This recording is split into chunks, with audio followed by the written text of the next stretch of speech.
Well, hi, everybody. Meteorologist Joe Chaffee and meteorologist Joe Rayo, or if you prefer, meteorologist Joe Rayo or meteorologist Joe Chaffee on the Joe and Joe Weather Show, or if you prefer, the Joe and Joe Weather Show. Yes, the It Joe and works Joe out. Weather Show, which today I think, Joe, I don't know about you, but I've been watching the GFS over the last few days, Jumping right into it. Go ahead. Keep going. I'm and sorry. and what's been happening, what I've been noticing is that with each passing run of the GFS, first of all, the system we were ballyhooing, not ballyhooing, but talking about for the last week Right. near the Caribbean, across Cuba, coming up to the north along the Atlantic seaboard. What happened? It's at least as of 0Z last night, that was all but gone. But now this other system that we've been looking at, and also the Hurricane Center to the east of Bermuda, I've noticed with each passing run now, the system is a little bit closer or Yeah. more to the west and to the north. And I'm saying to myself, by sheer extrapolation, if this continues, this trend continues over the next week or so, that by this time next week, this thing is going to be rather close to the northeast coastline of the United States. Now, I'm not saying it's going to happen. Right. What I'm saying is that the trend has been over recent days to slowly but surely move that thing a little bit closer to the further to the west, a little bit more to the north, and now what looked to be like a fish storm, and still may be a fish storm relative to us. If this keeps up for another few more days, we may have something interesting to watch late this upcoming week or next weekend. Well, if you think back to a few runs from last week with the system that's southeast of Bermuda, there were a few runs in the early stages where it had some kind of weak. I guess you could describe it as an inverted trough that developed into some kind of low that it actually did carry up into the Carolinas and then brought it up the coast with another cold front coming through. As to the system down in the Caribbean, I would just point this out, and this is why, again, and we see this all the time, especially in the winter months, where the number. I wish we got 1 inch of snow for snow lovers. If you could get 1 inch of snow for every single time the GFS buries you, okay, you would break the snow records for the Northeast. Hands down, and maybe take out the snow records for some of the mountains on the West Coast. It's 9 times out of 10 those systems don't occur, and this is why you don't get the weather folks and the weather geeks, and I get it. Yeah, they kind of get revved up over this sort of stuff, but you can't get worked up over something that is more than 10, at 7, 8, 10 days out, and and waste too much energy on it because there's too many variables. And I'll tell you this: the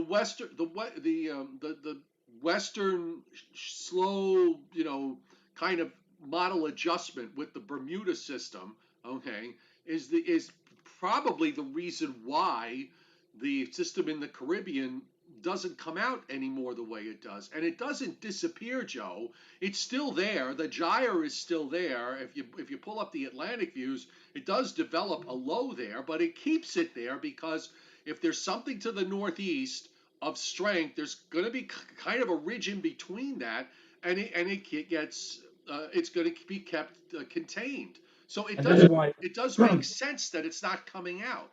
and that's why some of the more recent models with that system down over the Caribbean, instead of coming right along the eastern seaboard or the Atlantic seaboard, it has been kind of like some runs have had it coming up into Florida and then going back down again, and some have had it up to Florida and then swinging into the Gulf. It's like, oh, I can't.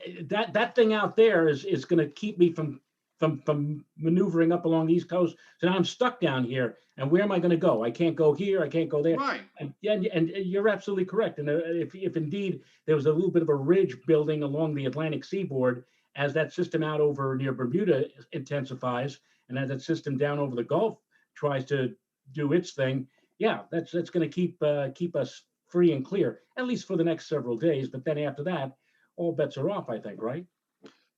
Yeah, I mean, I still kind of think, at least for the time being, assuming that there's no complication with that offshore um, will eventually be a subtropical or a tropical storm or maybe even a hurricane. Who knows? As long as there's no complications with that, I really don't see too much happening around here through next weekend. Right. I think, in fact, this week looks like a very quiet weekend. It looks Hmm. like a week, I should say. Right. No real weather problems. The only problem for me, and probably for those who have a lot of trees and a big lawn, is just getting rid of all of these blankety blank leaves. That I was going down the driveway to pick up the newspaper. Coming back up the driveway, there was this like little minor gust of wind, a ton of leaves falling on my front lawn. I said, "Well, there you go." And I hate this time of the year, Joe. A lot of people love the beautiful fall foliage and the colors and everything. But Not I'll when tell you you have to what, clean it up.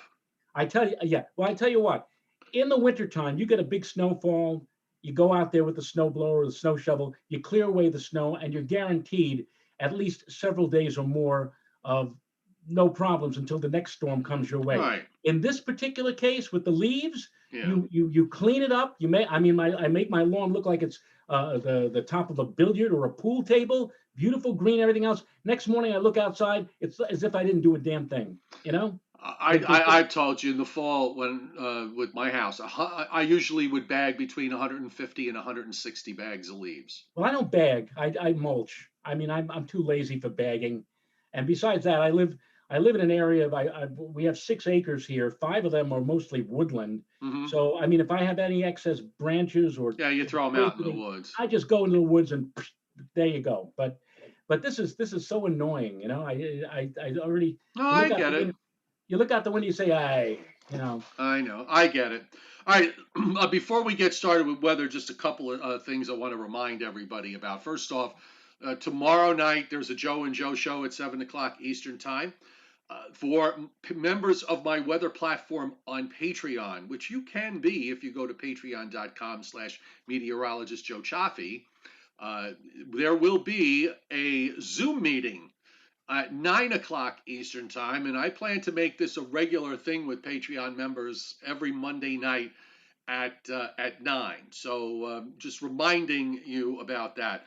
Also, on a more serious note, I'm going to share a GoFundMe link for John Trabacchino. John has been a regular on this channel on the chat board, but he has some medical issues, some serious medical issues, and he needs some help. So I've put a GoFundMe link to John's GoFundMe page. If um, if you'd like, take a visit, and we hope you can give something, which would be terrific. So there's the link there on the chat board, and I will also put it up on the chat on Discord, and eventually I'll make its way up onto the other weather pages. So please consider that. Okay, so that covers that, and I'm going to bring up some maps unless you've got something to add to this. no, the only thing else is that if you live near a shoreline, you may have noticed that the tides have been running a bit higher or Oh, lower yeah, than big normal. time. A couple of my friends have been messaging me about the South Shore. That the water's been basically, over all the docks, very Right, very high. right. This is we had a new moon on Friday, and it came within 4 hours of perigee. This, Joe, is the second closest approach that the moon has made in 2020, and in fact, it's only the second closest because it misses out from the April full moon by just 3 or 4 miles. I mean, that's the difference between April and October. Now, in April, everybody made a big deal out of it because it was a full moon. They called it the so-called super moon. But you can't see a new moon, and you're not aware of the new moon. You don't know that the new moon is out there, but still, at this close proximity to the Earth, it is really causing a rather large range in the tides, not just higher than normal tides, but also lower than normal tides. The range is Yes. rather large between the lowest point and the highest point.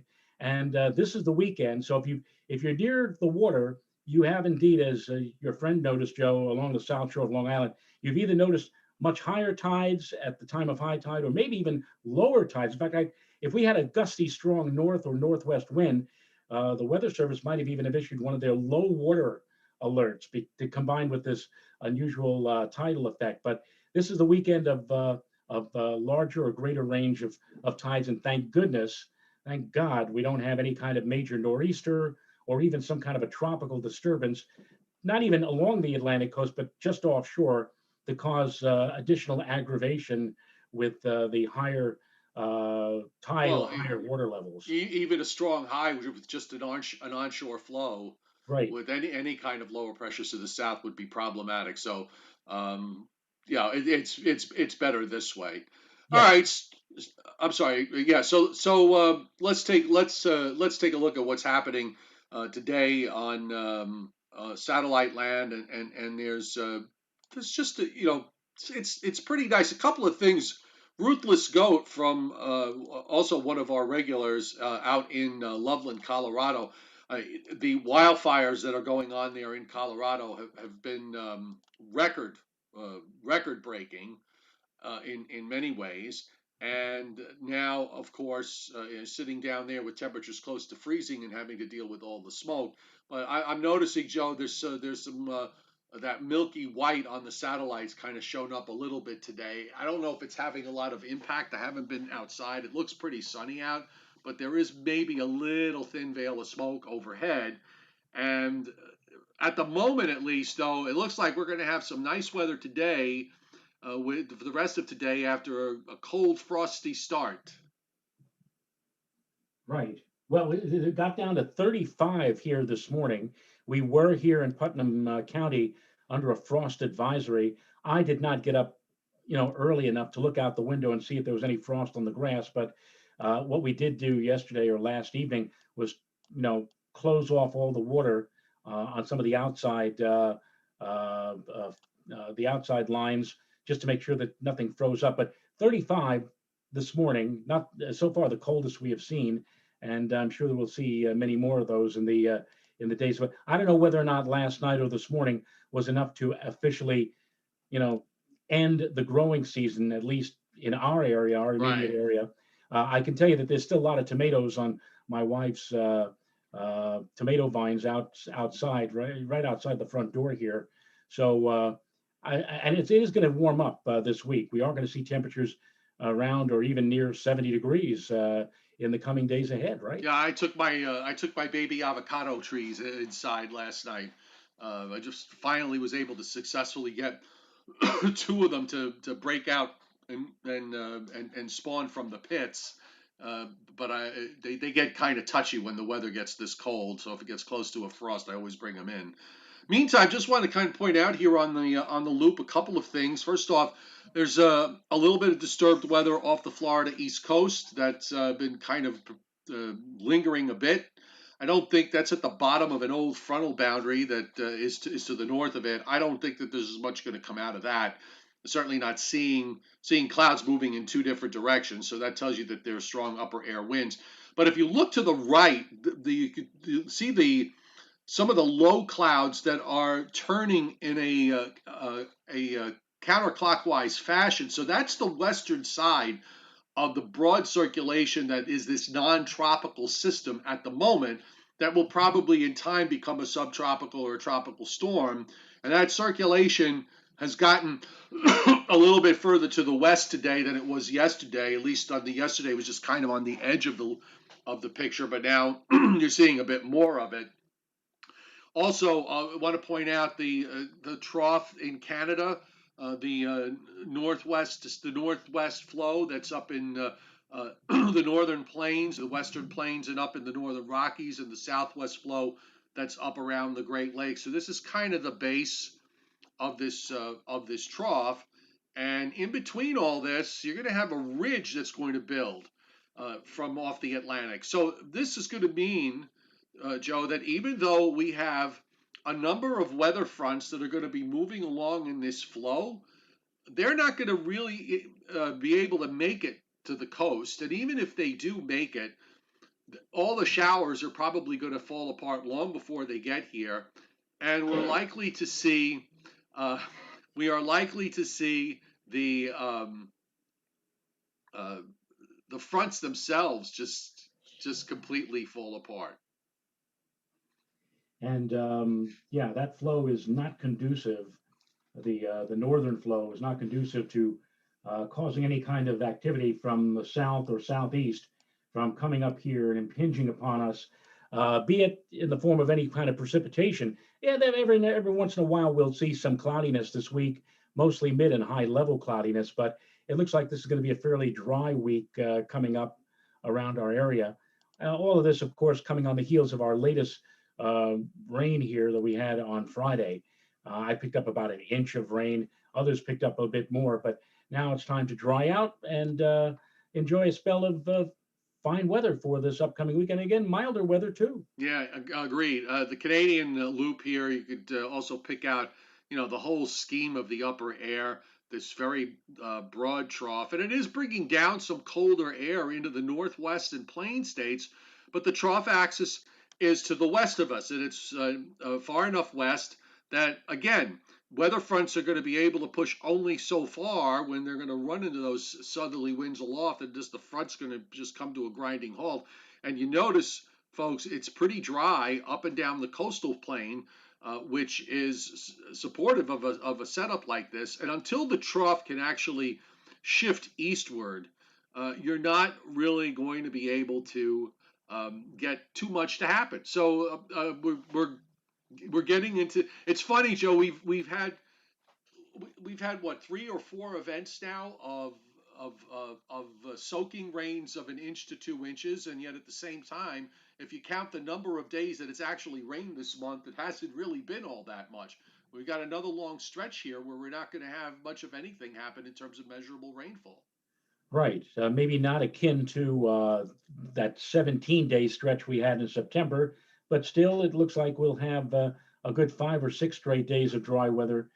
Somebody on the chat board, hang on for just a second, Sure. asking about, Reaver 501, Joe Reyes' thoughts on the storm on the 25th. Well, Reaver 501, we led off with that, and assuming that the storm stays at bay a few hundred miles off the mid-Atlantic coast, I think the only thing that we're going to see out of it, we landlubbers may not see much of it, but folks right along the Jersey and South Shore of Long Island will probably see some rather rough surf and high sea swells generated by that system, because it does look like a rather potent system, but again, well offshore. So long as it stays well offshore, the illusion, as I made at the top of the show, was that the each progressive GFS run was pushing it slightly more to the north and west. So who's to say that maybe by later this week, this system maybe is a bit closer than what is being depicted now. But that's about the only thing. So long as it stays well offshore, we don't have anything to fear from it. It looks like we could go right on through next weekend with nothing but dry weather. Right. Radar in the northeast, mid-Atlantic states down into much of Florida, showing very little happening today. A couple of scattered showers there in South Florida along the coast coming in off the ocean. We do have some showers southern Indiana into western Tennessee and northeastern Arkansas.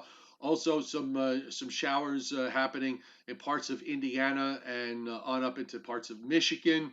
Many of you might have seen some of the videos of some of the snow that fell in northern Michigan over the weekend. And also, I should mention, too, up in northern New Hampshire, some places getting 5 to 6 inches up in the northern part of that beautiful state. And right, Nick Gregory of Channel 5, I saw a post by him. Yes. I'm not sure if Nick was actually physically up there. I guess he was. I kind of thought he was. It sounded like he was. It sounded like he was having a lot of fun up there, but people coming back at him saying, well, Nick, if that's your idea of fun, snow and cold weather, you can have it. Oh, I know. Well, some people, what was the line? What's the line from the Honeymooners? Some people are never satisfied. Right. The Northwest seeing some rain coming into Washington State, and it's also going to translate into snow on the Montana side. We've got the WPC winter weather guidance here showing probabilities of at least less than 2 inches. I should probably use less than 4 because that area of the country, I think that's a little bit more significant, but some 50% or higher probabilities of 4 up to 4 inches of snow showing up in Montana. So the snow season very slowly revving up after that early appearance in Colorado back in on September 10th or whenever it was in early September. It's been pretty quiet, but starting to see it pick up. Also, you're going to see maybe a chance for some snow, 30 to 40% probabilities of up to 4 inches in parts of central and northern Minnesota. Nothing of consequence yet for the Northeast, and this is for 72 hours into through Wednesday morning, and we'll get on the guidance, and we'll show you what's happening with that. So here's the surface map from this morning. I don't think we have the 15Z yet. It's a little bit, no, we won't have the 15Z. It's a 12Z map. So high pressure now, the core of this cool air mass sitting over southern Maine and eastern Massachusetts. That'll be moving out. We've got this ridge that's built down into Georgia, so cool temperatures all the way down into Georgia and even into northern Florida this morning. The next front's going to get hung up, even though there's a nice chilly high behind it, with cold air into the northern and central plains and up in the northern Rockies. But that's where that cold air is going to stay. Most of it's not going to come eastward, not on this initial shot. And with respect to rainfall over the next 7 days, Joe Rayo, from northernmost North Carolina all the way up into southern Maine, and back up, about all the way up north of to about I-90 in upstate New York, and through much of eastern and Pennsylvania, northeastern Pennsylvania, south central, southeastern PA, even into northwestern Virginia. Drum roll, please. Rainfall for the next 7 days between 1/100th and 1/10th of an inch forecast. Yeah, that's nice for a change, isn't it? It is. However, upstate New York, in north central New York, where it is very dry, and western New York, where it is dry, that's where you're going to at least participate in those weather fronts trying to push through and dying out. So there you will see, could see maybe on the order of about an inch to an inch and a half, maybe some spots a little bit higher. Also around the Great Lakes, looks like a wet period of an inch and a half to 2.5 inches forecast over the next 7 days. The Rockies showing quite a bit of snow in the mountains. So I'm thinking, well, that's in melted rainfall. Some places getting up to several inches of liquid. So that's going to amount to something snow-wise. And in the state of Washington and down into Oregon and northern and central California, also some rain, which will be welcomed because of some of the leftover wildfires there. We could certainly use some rain or snow in Colorado. Unfortunately, here, the amount of moisture being generated over the next 7 days is on the order of 100th to maybe a tenth to a quarter of an inch in some spots. So it's lacking, and they could use a good snowstorm now. They could use that November snowstorm right now, I think. I tell you what, Joe, somebody on the chat board is a cruising for a bruising or looking for trouble. Why? Reader 501, who was asking about the system offshore on the 25th, is now asking of you, what is the situation regarding the NAO? Is it going negative around the 25th? So you know what Reaver 501 wants. Yes, okay. Well, Reaver, I'm gonna get in the maps now, so I'll find the teleconnections. I haven't looked at them in the last couple of days. They were forecast to go negative for the second half of the month, but the upper air setup isn't quite exactly what I thought it would have been, given what we saw a week ago. So let's take a look and see what's happening.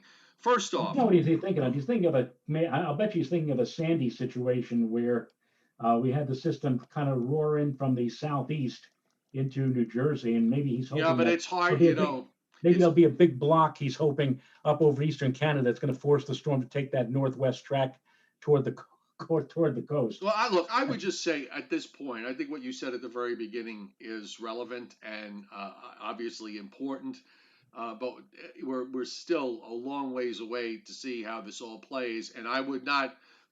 By the way, don't be too shocked if you wind up seeing the GFS bring back that system that's supposed to come out of the Caribbean. But we said the reasons why it's not showing up in the last few runs, and that's because of the dominance of this particular system.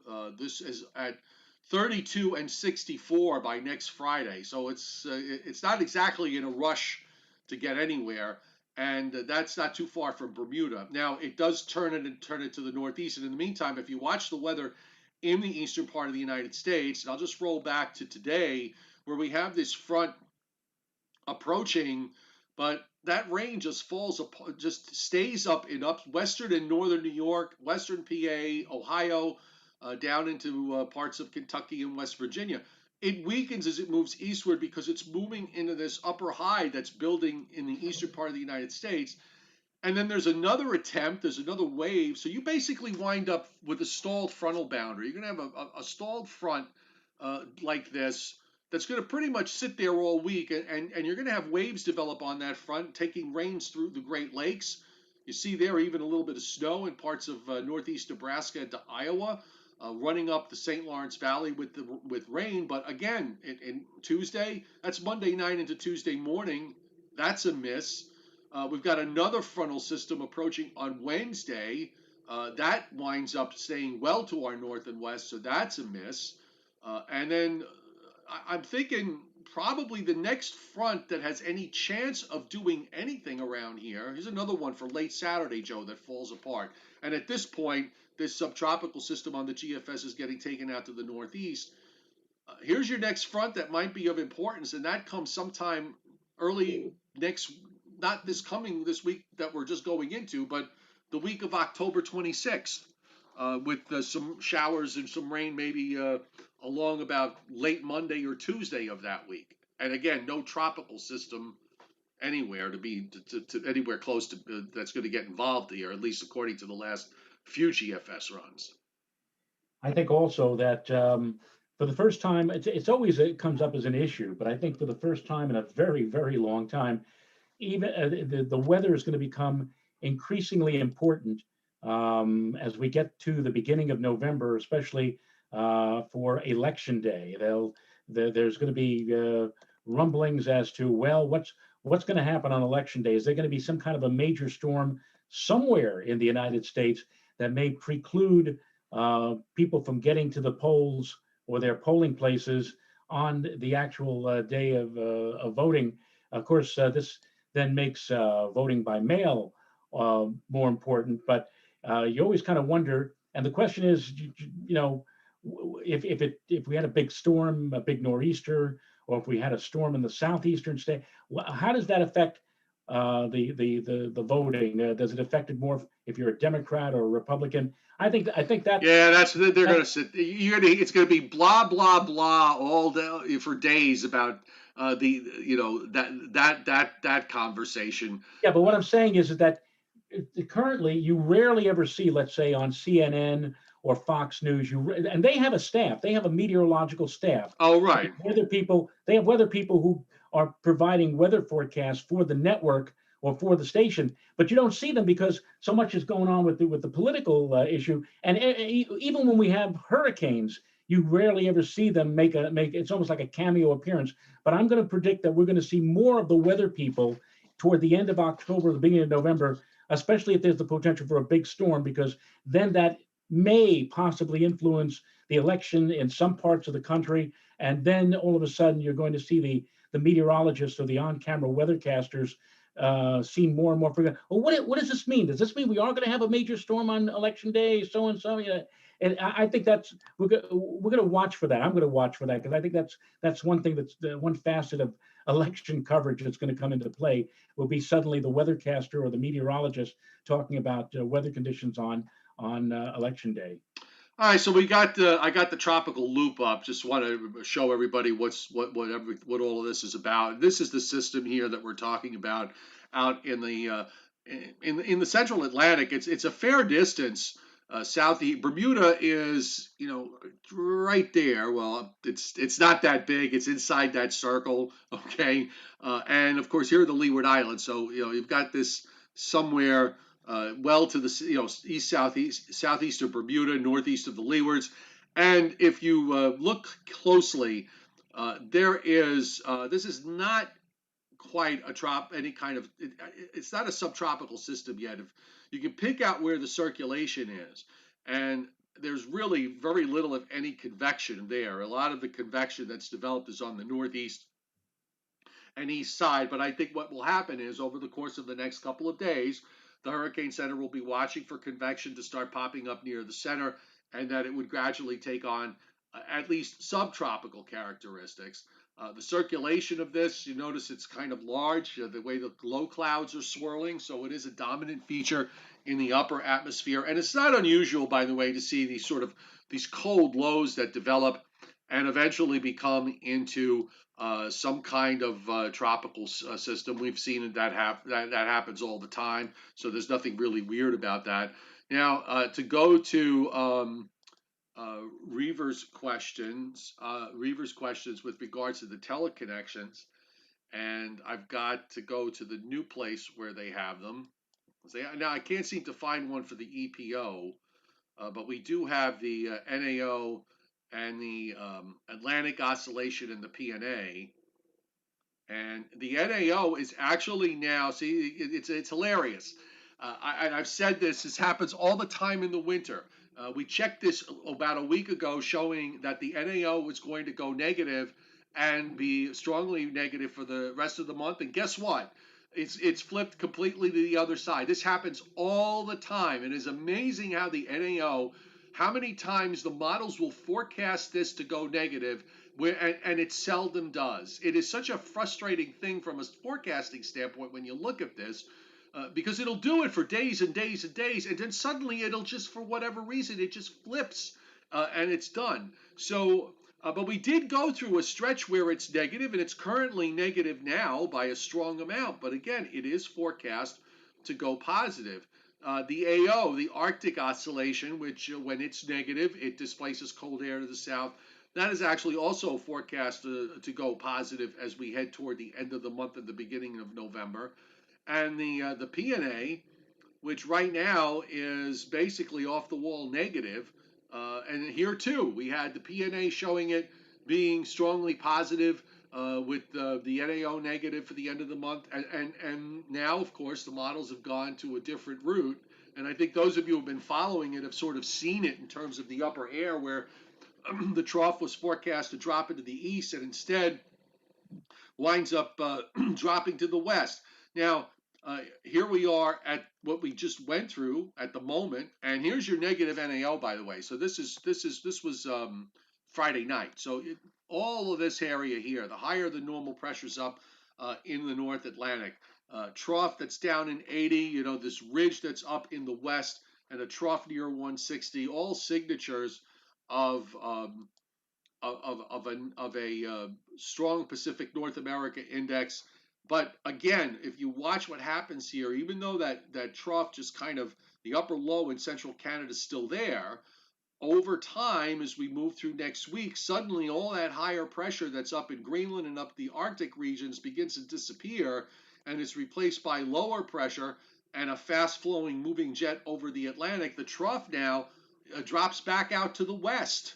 The upper high moves westward into the Gulf of off the California west coast, and ridges up through the Gulf of Alaska. The trough that was at 160 is now closer to 140. So this is in the Bering Sea, or in the western Aleutians. So this is not conducive for, certainly there's no blocking here now, because you've got all this lower pressure that's up in Greenland and beyond. So eventually the trough does try to swing to the east coast, but it takes time. So now we're in the middle part of the last week of October. Now here at Reaver, with no blocking, this is where, if that Caribbean system were to come up, it would get caught in this flow from moving to the northeast. The problem is that it is pinned so far south that even though this trough goes down almost to South Texas, it doesn't go down south far enough to pick it up. It just leaves it behind, Right. as that trough lifts up to the northeast. And I guess that's why we've been seeing in recent runs, instead of charging up the Atlantic seaboard or parallel to the Atlantic seaboard, that because it misses out on being grabbed by that upper trough, that it just sits there and says, well, I guess I'll wait a while until the next potential upper system can grab onto me. And it just sits there either over the Gulf, or just it meanders or dawdles, if you will, with no real place to go. And of course, we all know what's going to happen. The next upper air system will grab onto it and pull it right into Florida, probably on election day. Yes. Just from one of the other things that I thought was really interesting with respect to how these models are handling things was the differences between the European and the GFS over the last 2 days have been astounding. For example, now I didn't take a look at versus the 6Z run, but I'm going to go back. I'm going to go back to the 0Z run of the GFS from last night. Okay, so it actually isn't that much different. But yesterday, Joe, they were and going into I think on started on Friday, where the European and the GFS were completely opposite. Where the GFS had a a ridge in the east, the European had a deep trough in the east for the same time frame. And it was mind-boggling to me how different the models are or were. The European seems to have gone more to the idea of what the GFS has in the longer range. It breaks down that block up in that blocky look up in Greenland in the North Atlantic and in the Arctic regions, gradually replacing it with lower pressures. It does seem to keep the trough a little bit further to the east than the GFS does. So if you look at here for next Wednesday, the trough axis is down maybe about 90 or 95. So again, if there's something down here, it could get caught in the flow and move northeastward. But I will tell you that the European really didn't do very much at all with that, nor did it do very much with the system offshore. It kept that out also. Right. In fact, if for nothing else, both the European and also the Canadian model were pretty well, side by side. I mean, all the models have this system out in the ocean, but the GFS is the one that's furthest to the west. The Canadian and the European model are most notably further east, and they most notably get it up to a certain latitude, let's say 35 north, and then just say, okay, boom, and boot it right on out. So um, so far, the models are not all on the same page, and it'll be interesting to see in the coming days whether or not the GFS moves to the Canadian and European camp, or whether or not the European and the Canadian say, "Hey, the GFS is a pretty good idea. Let's go a little further west with this." And Right. that's what Well, we'll be looking at this week. the upper high that's building out in the Atlantic, and I'm outlining it here on the map, and you can also see that's where I put the circle is where the subtropical system is. So there's a ridge there's a narrow ridge in between the developing system in the Atlantic and the strong westerlies that lie across New England. So the ridge cradles it, and it starts to move westward. And I think what we're going to look for as we go forward is the strength of that ridge, which on the models it kind of weakens it relatively quickly later next week, and then the system kind of starts to move northward west of 60 degrees west, gets very close to Bermuda, and then just moves out to the northeast. And then you have the main trough that swings around. This is the trough that was supposed to pick up the thing from the Caribbean, which now, because of this upper high that is built, and actually, if you take a look, I'll run this back a little bit, but yeah, the pressures are actually going to be a little higher on each run. That this system starts to pull away. You get a ridge that builds in between. So right here we're looking at Sunday night of next week, where something was supposed to be coming out of the Caribbean, where guess what? There's a little narrow ridge from Florida to just north of the Yucatan. So anything that's down there in the Northwest Caribbean has to break through that wall so that it could react to this upper trough that is swinging eastward. It may not be able to do it. I mean, there's still that narrow ridge there going into Monday and Tuesday of next week that would keep it away from that upper trough. So look, a lot of variables to watch. None of this is written in stone, obviously, in the long term. So we'll focus on that in the coming days and see what adventures the models take us on. And we are now back up full screen. Let Joe, let me just really quick. I want to just share that link again for John Trabacchino, who's been one of the regulars and still is from time to time, shows up on our chat board, and he has some medical issues. So if you'd like, you can go to his GoFundMe page. The link is up there on the board. and I'm sure he would appreciate greatly whatever you can give. So there it is. Thank you. Thanks for those of you who will consider that.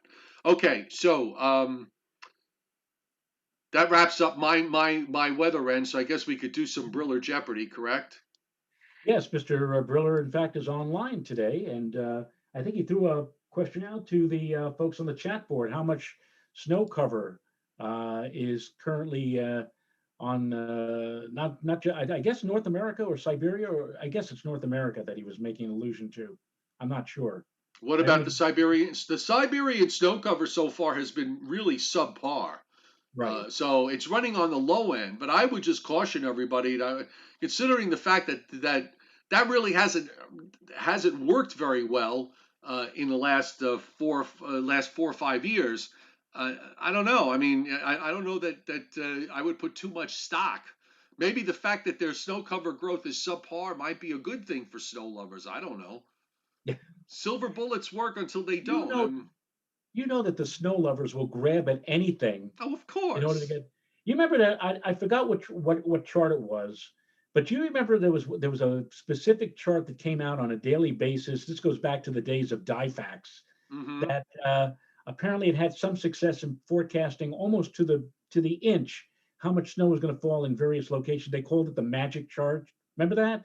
Yes, yes, I remember. It's still around. You can actually, there's a numerical version of that. You can you can pull it down off one. I think the Upton office. It's on their web on the website.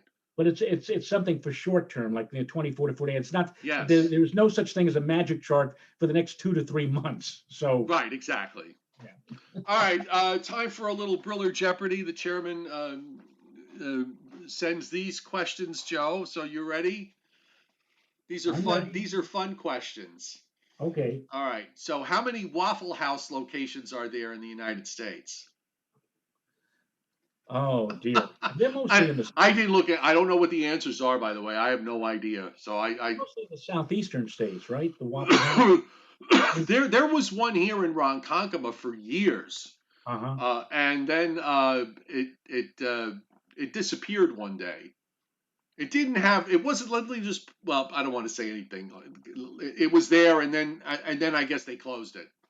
I'm going to say I'm just going to pull a number out of the air, and that number is 285. All right, so I'm going to write that down. 285. Okay. So now here's a clever question. I was really racking my brains out over this one. All right. How many states? There are only 5 states in the United States that do not have a Cracker Barrel restaurant.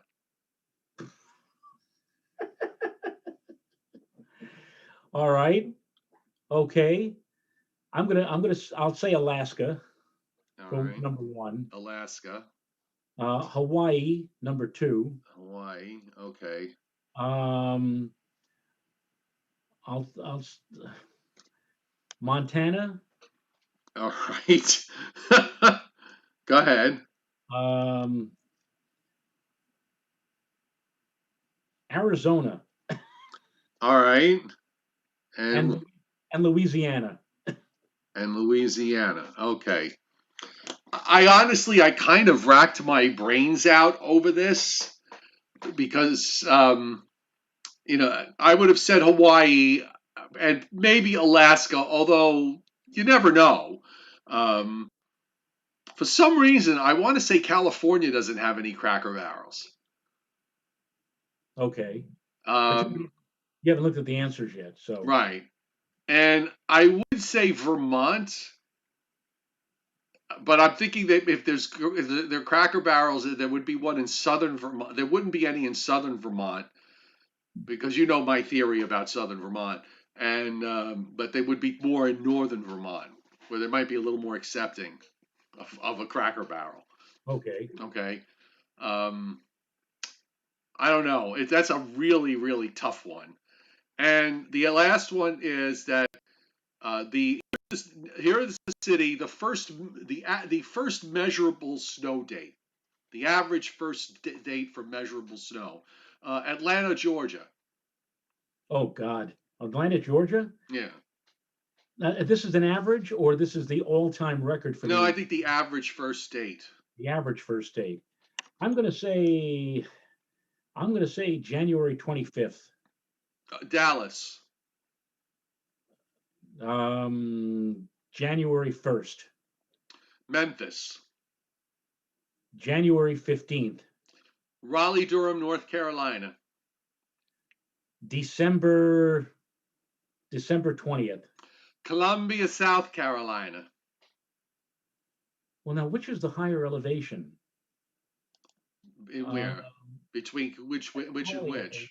I think Raleigh is the higher elevation because I think Columbia is not the northwest part of South Carolina is more highly elevated. So I'll say for Columbia, I'll say December 30th. Okay. All right. So hang on one second, and I will see what the answers to all of this are. These answers are. See, in order to keep it honest, so Scott sends me the answers on a completely different platform. Okay. So he sends them to me on my subscription platform, so that usually I don't have that opened up during the show. So this way, there's no way for me to cheat. You know, I could cheat, but it's too much work. All right. So are you sitting down for this? When they had You're good. Oh yeah. I'm so yes. You ready? Okay. There are 2,100 Waffle House locations in the United States. Oh God, that's 10 times more than what I had said, Okay. right? Now here are the 5 states with no Cracker Barrels. All right. And you're gonna listen to this. You ready? You're gonna be happy. You're gonna understand this now. All right. So the 5 states with no Cracker Barrels are Hawaii, Alaska,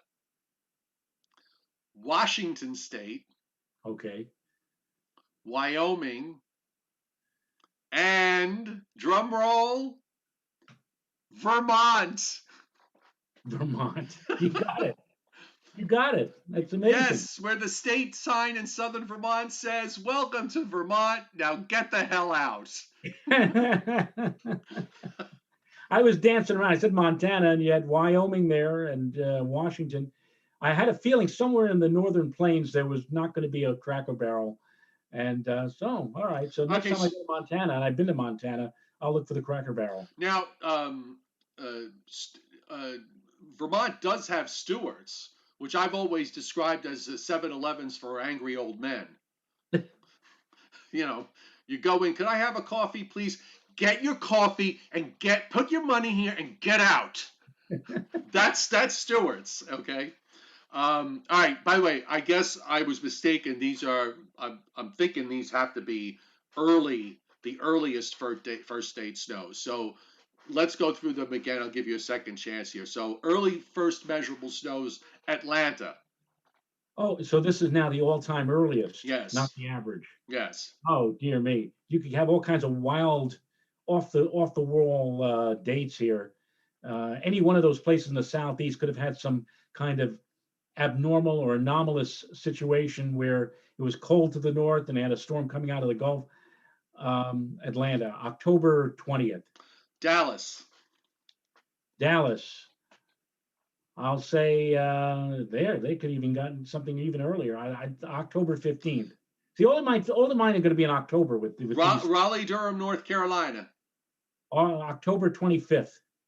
Memphis, Tennessee, October 18th, today. And Columbia, South Carolina, October 23rd. Okay, well, the answers are all the dates are actually November dates. Oh. November 11th for Atlanta, November 2nd for Dallas, November 6th for Raleigh, Durham, November 2nd for Memphis, and November 19th for Columbia, South Carolina.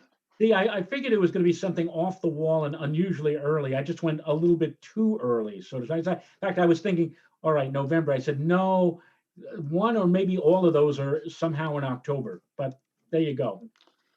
That's amazing that they could even get snow that early. in early to mid-November for all of those Well, places. as by the way, as Leon of Lindenhurst, who's probably lying luxuriously in Lindenhurst today on this lovely day, reminded me that on this date in 2015 we had our first snowfall here, and as I recall, it was one of those where we had snow with temperatures in the 40s, well up into the 40s, and of course, if you think back, 2015 going into that was the year that we had that ridiculous Christmas where temperatures set all-time record highs. We were up in the 70s, and people had their air conditioning on for Christmas Eve. So I see. I remember it for a different reason, because the Mets that year made it all the way to the World Series, and if I'm correct, the Mets were playing the Cubs at Citi Field. It was a Sunday. I don't have a calendar, so I don't know if this day, if it was a yeah, Sunday. it was a Sunday. I remember that. I remember the snow was on a Sunday. And I also remember there was about 5 or 10 minutes of moderate snow here at my house, but also it was more groffle than actual snow. But I also remember that the Mets played the Cubs later on that day. The Met fans were like bundled up. I think it was something like 40 degrees, maybe even the upper 30s, or maybe there was a wind chill in the 30s. So I do remember that date very well from 5 years ago. And of course, we're not playing any baseball in New York now. So Yeah. Daniel Fitzsimmons says, what places on Long Island have weather observers? Because I can't get any data from many places. What's the network that they have where they've people with their weather equipment that they're we have the all. Long Island Weather Observers Club for a long time out there. Gary Stone. Yeah, you might want to get in touch with them. Look it up on Google. Long Island Weather Observers, if they're still together. Um, yeah, there was that was one of those folks used to call in during the days of News 12, as you Oh, recall. right, So right. I don't know if they're still active, but check that out, Daniel. The Long Island Weather Observers. I still get Just give it a Google. I still get a card, a Christmas card every year from one of the observers who passed. He passed away many years ago, but his wife and I still correspond at Christmas time. Remember Ed Lint? Yes, sure.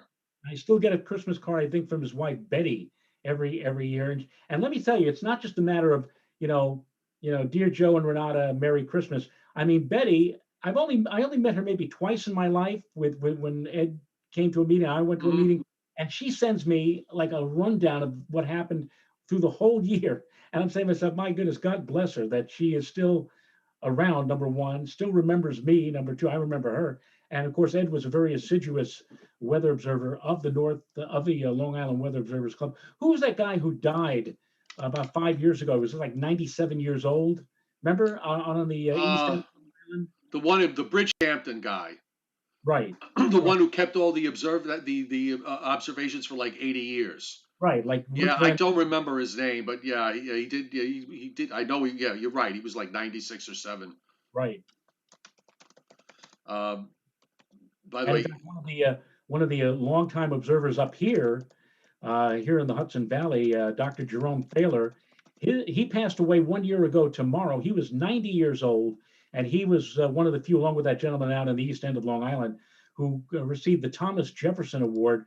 I think Dr. Thaler observed weather continuously for like over 50 years, and now his son has taken over for him and continues the record of weather events in the Yorktown Heights area. So that was so in recent few years we have lost.